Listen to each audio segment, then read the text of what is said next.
Olá pessoal, dando continuidade aos vídeos que eu estou gravando sobre programação neurolinguística, o vídeo de hoje vai ser sobre um conceito fundamental para entender o funcionamento da PNL, entender como as pessoas estão se comunicando e como as pessoas estão aprendendo. Então, quando as pessoas se comunicam, quando elas falam, ou quando elas aprendem alguma coisa nova, ou lidam com alguma situação, com alguma coisa no mundo, elas estão atuando em algum nível que a PNL percebeu que isso funciona de uma forma estruturada, e a PNL deu um nome para isso, né, que a PNL inventou. A PNL percebeu e deu nomes, deu categorias para isso. Então o nome dado foi níveis neurológicos. O que é isso? Uma pessoa está funcionando, aprendendo, se comunicando de várias formas. Por exemplo, eu posso falar assim, eu jogo futebol, ou eu posso falar eu sou um futebolista, um jogador de futebol. Eu posso falar eu fui mal naquela prova, eu posso falar eu sou um mau aluno. Então, esses são dois exemplos, mas vocês vão ver que tem vários tipos de níveis. Pode ser eu fui mal naquela prova e eu não tenho conhecimento sobre aquele assunto. Então, podem ser diversas coisas e cada uma tem uma carga de impacto sobre a pessoa, sobre as questões internas dela. E normalmente a gente está funcionando em todos os níveis, obviamente, só que quando a gente foca inconscientemente, aquele nível que está sendo focado, e principalmente quando a gente modifica um nível, ele pode repercutir nos outros níveis. Sendo que quando você faz uma mudança, uma aprendizagem, aprende alguma coisa, desenvolve uma coisa nova num nível mais elevado, essa mudança desencadeia para os níveis abaixo. E as mudanças do nível abaixo até podem desencadear uma mudança nos níveis acima, mas não necessariamente. Às vezes acontece, mas uma mudança no nível superior sempre desencadeia mudanças nos níveis inferiores. Então vamos entender o que é isso. O nome do conceito é níveis neurológicos, ou níveis de aprendizagem, e o Robert Dilts deu esse nome, níveis neurológicos, que funcionam através de processos, de como a gente se comunica e tudo mais. O primeiro nível, lá na base, vamos imaginar uma pirâmide aqui. O primeiro nível é o nível do ambiente, que é aonde as coisas acontecem, quando as coisas acontecem, durante quanto tempo as coisas acontecem. É uma coisa externa a mim, mas é como eu interpreto ou como eu vejo o ambiente que eu estou.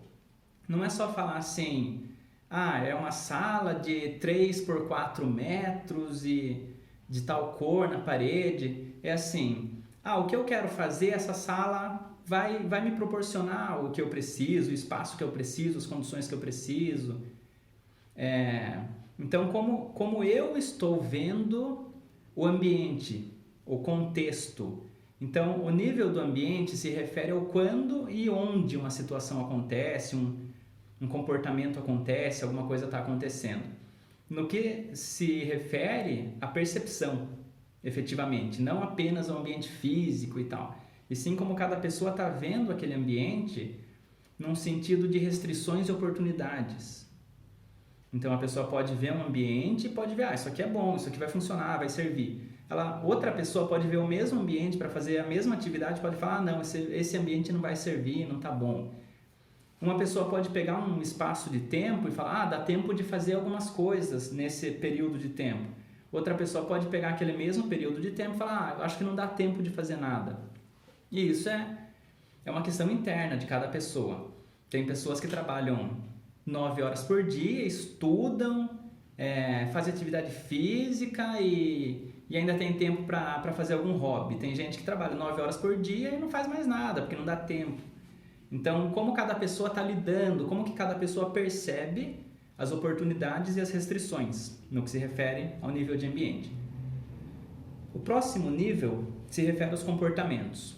Comportamento é algo que a gente faz com o corpo ou com a fala, são nossas ações, nossas reações e nossas reações normalmente estão relacionadas ao nível do ambiente. Então, como que a gente reage ao ambiente e as nossas ações é como a gente se comporta no ambiente. Então, vamos só pegar como exemplo. Qualquer coisa que eu faço que uma câmera poderia filmar, ou seja, que alguém poderia ver e descrever com bases, com evidências, são comportamentos. Alguém falar assim, a pessoa está irritada, não é um comportamento, porque ninguém pode ver isso. A pessoa pode ver como aquela pessoa se comportou e ela vai deduzir através da generalização dela, da omissão dela e da distorção dela, ela vai dar um nome para aquilo, que é o que a gente já falou nos vídeos anteriores.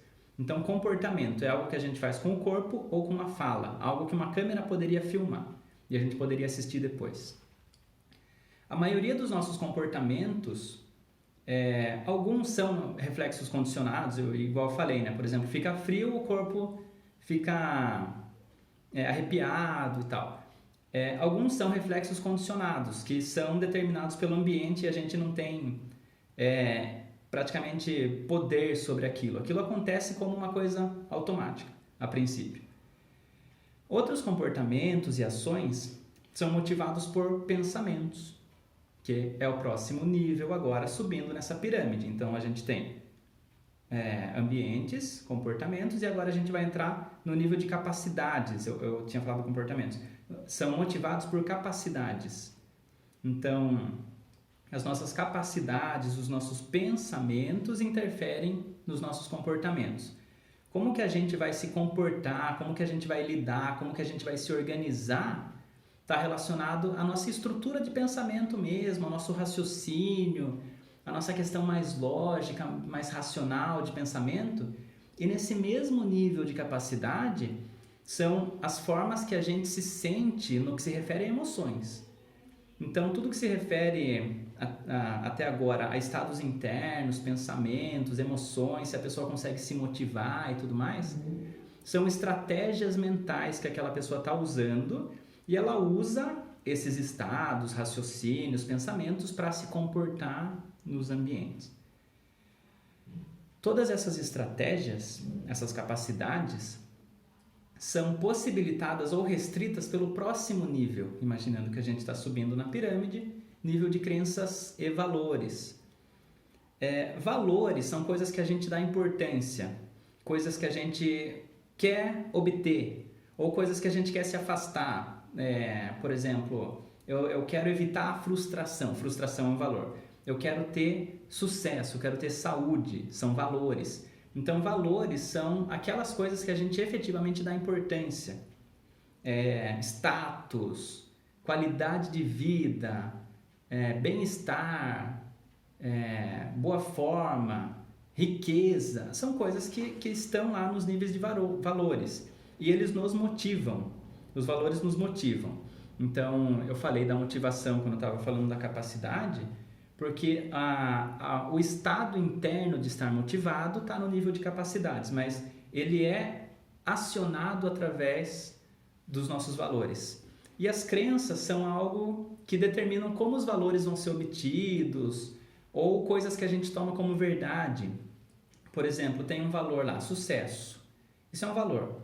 A pessoa pode ter uma crença assim, sucesso é questão de sorte.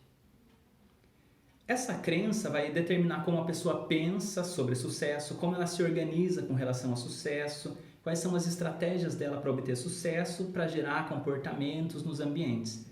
Se uma outra pessoa falar assim, tem uma crença, sucesso é questão de trabalho duro, essa outra pessoa vai ter outras capacidades, outras estratégias, outros pensamentos que vão gerar outros comportamentos para obter sucesso da forma que, de acordo com o que aquela pessoa acredita. Então, as nossas crenças determinam nossas estratégias mentais, nossos pensamentos, e os nossos valores são coisas que a gente está ali tentando buscar, tentando conseguir ali. A gente quer conseguir aqueles valores. E o que é interessante sobre crença? Existem três tipos fundamentais, primários, assim, de crença. A crença de possibilidade, capacidade e merecimento. As crenças de possibilidade são aquelas que a gente acredita ou não que algo é possível para alguém no mundo. Então, se eu acredito que algo é possível para alguém no mundo, pode ser que seja possível para mim. Agora, se eu acredito que algo é impossível para todas as pessoas do mundo, é óbvio que eu vou me incluir nisso. Então, se algo não é possível para ninguém, eu já não vou nem tentar.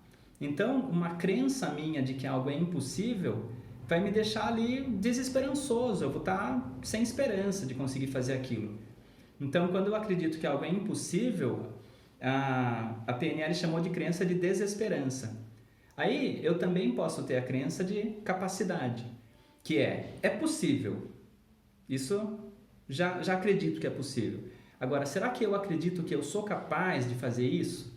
Porque pode ser que eu tenha uma crença assim, é possível para os outros, mas para mim não é, eu não consigo, para mim não dá, para mim é difícil. Então, se eu acredito que eu não sou capaz, eu não vou gerar estratégias mentais, pensamentos, capacidades que possibilitam que eu tenha ações que vão me fazer obter aquilo. Então, quando a gente tem a crença de que algo é possível, mas não é, a gente não é capaz, é uma crença de desamparo, o nome que foi dado a isso. E eu também posso acreditar que eu não mereço algo.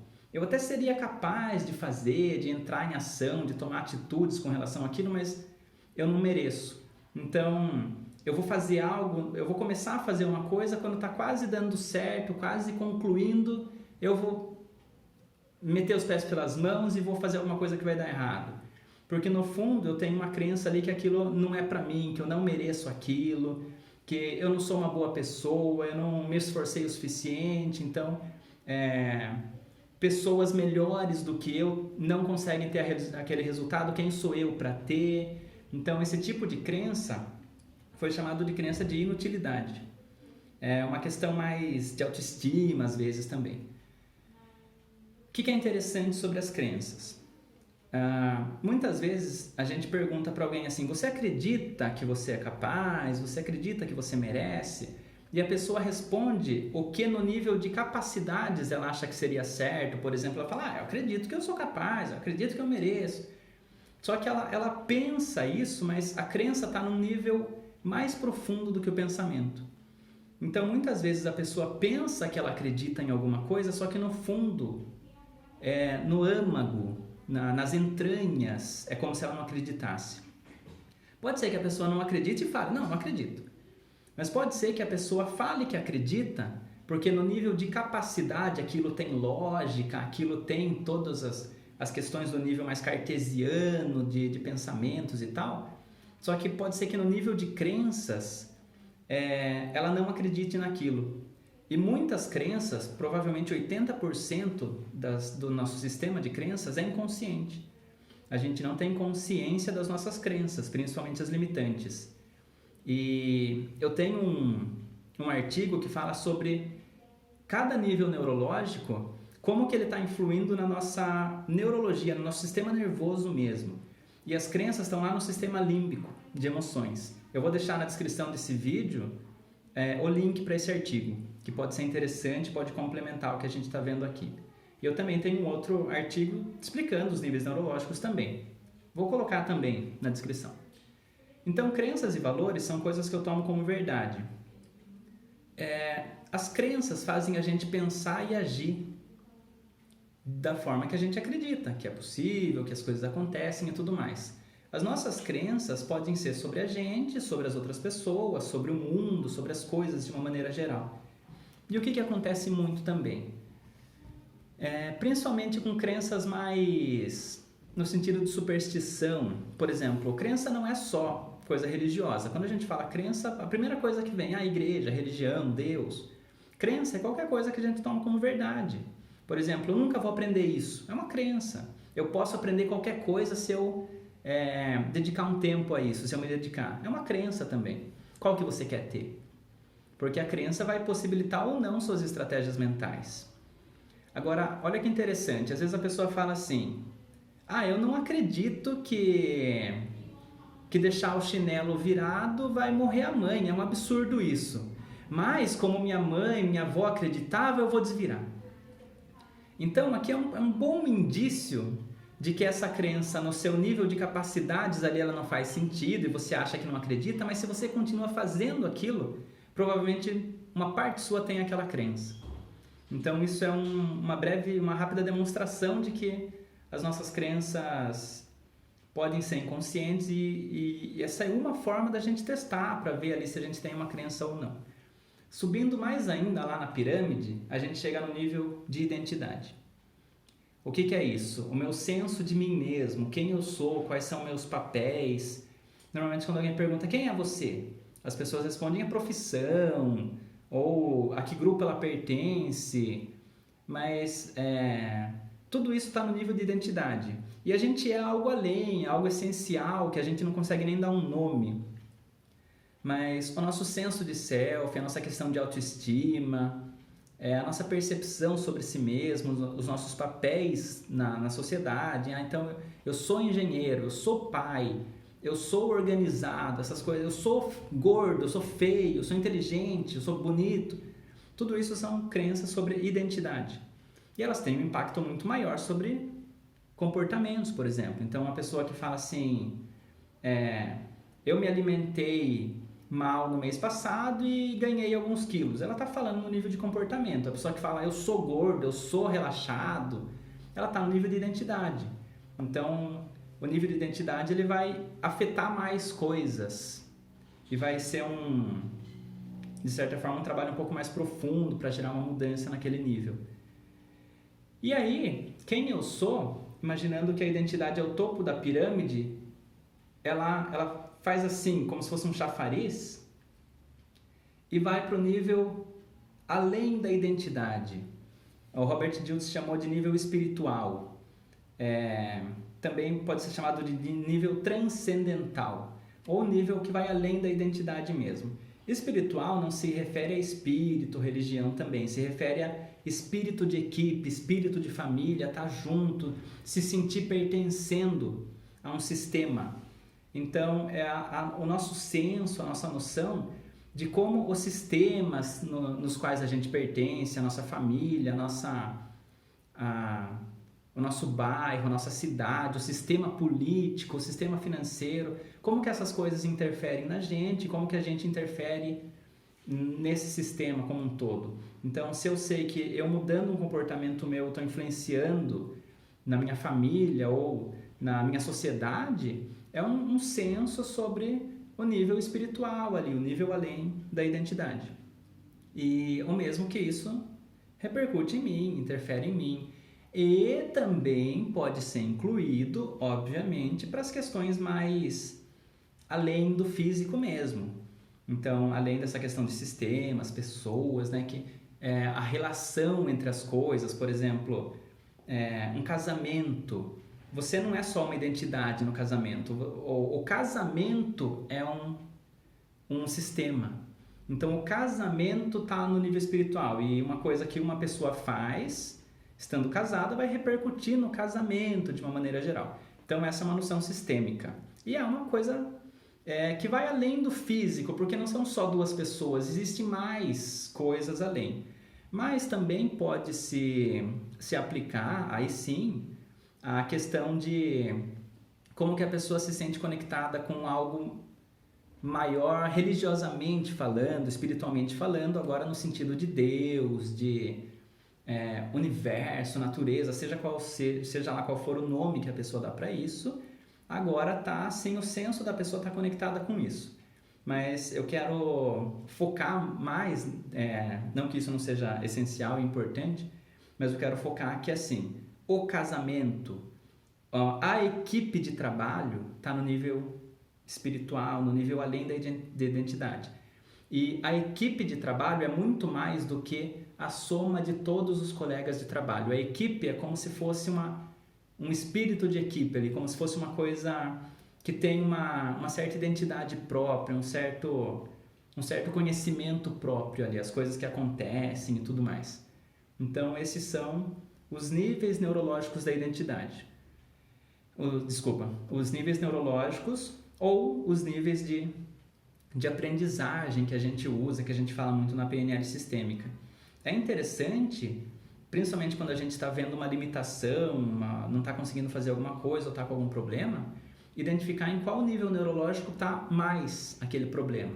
Então, às vezes é um nível de capacidade, é uma questão de aprender novas formas de fazer aquilo, aprender uma estratégia diferente, pegar um professor mesmo que vai te ensinar algo racional, alguma estratégia de pensamento ali. Se for uma coisa no nível de comportamento, talvez um coach, um treinador ali, alguém que vai falar assim, isso aqui você já faz um pouquinho mais, faz desse jeito, um pouquinho diferente, e assim vai.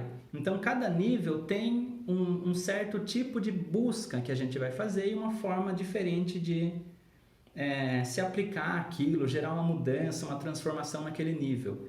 Na PNL, os profissionais aprendem a atuar em qualquer um desses níveis. Então, você não só ensina racionalmente, intelectualmente. Se for necessário, um profissional da PNL consegue gerar mudanças de crenças, valores, mudanças na percepção da identidade, mudanças no nível de ambiente. Então, ele vai verificar aonde está uma questão e quais são as abordagens, ou os objetivos, o que a pessoa precisa de recursos em cada um desses níveis. Então, espero que tenha sido útil a explicação e aqui na descrição do vídeo eu vou colocar então os links desses que eu citei no vídeo. Um de como esses sistemas estão associados ao nosso sistema nervoso mesmo, fisicamente falando, e outro uma breve explicação por escrito que tem de cada um desses níveis também. Então espero que tenha sido útil, espero que tenham gostado e até a próxima.